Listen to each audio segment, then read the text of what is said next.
ভোলা মাছ, পোয়া ভোলা, বড় বড় বড় বড় পোয়া ভোলা করবো বেগুন দিয়ে। যে বেগুন দিয়ে করব। এখন গ্যাসটা আমি ধরিয়ে নিয়েছি, দেখুন গ্যাসটা ধরিয়ে নিয়েছি, কড়াইটা বসিয়ে দিয়েছি, তেলটা দিয়ে দিয়েছি, দিয়ে দেবো মাছটা মাছটা দিয়ে দিয়েছি। ভোলা মাছে, পোয়া ভোলাতে দেবো হচ্ছে জিরে, ধনে আর লঙ্কা গুঁড়ো। এটাকেও আমি পেস্ট করে নেবো একটু। আমি এটা উল্টিয়ে দেবো মাছটা।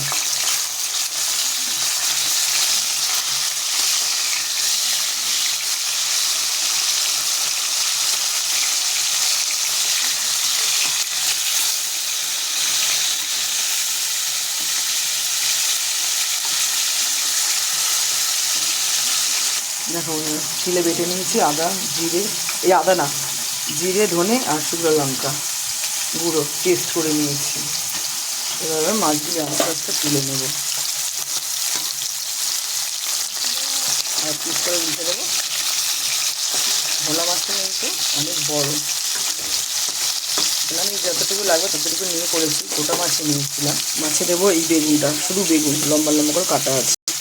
মশলাটার মধ্যে হলুদটা আমি দিয়ে দিলাম অল্প, দিয়ে দেবো অল্প নুন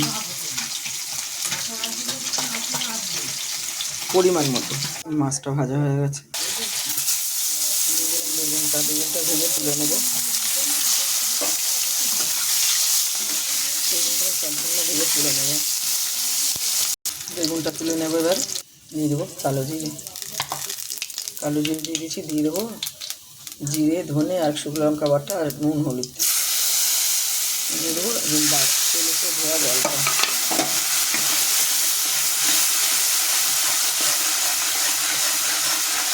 দিয়ে দেবো, টমেটো বাটা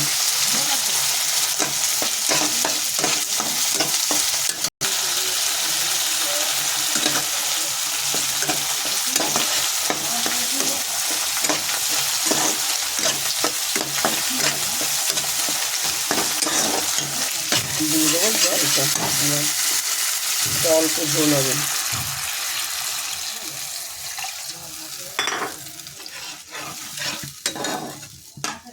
হয়ে গেছে, দিয়ে দেবো আমি বেগুনগুলি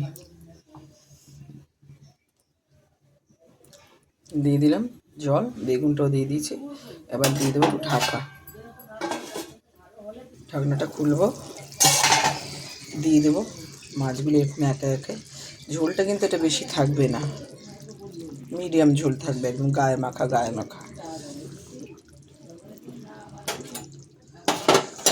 এরকম মাছগুলি প্রত্যেকটা মাছ এইভাবে আমি উল্টিয়ে দেবো, প্রত্যেকটা মাছ। আর মাছটা কিন্তু খুব ভালো। এই মাছটা মানে একদম টাটকা ছিল মাছটা। দিয়ে দেবো ধনে পাতা দিয়ে একটুখানি ঢাকা দিয়ে দেবো আমি। ধনে পাতাটা এইভাবে দিয়ে আমি একটু ঢাকা দিয়ে দেবো তরকারিটা।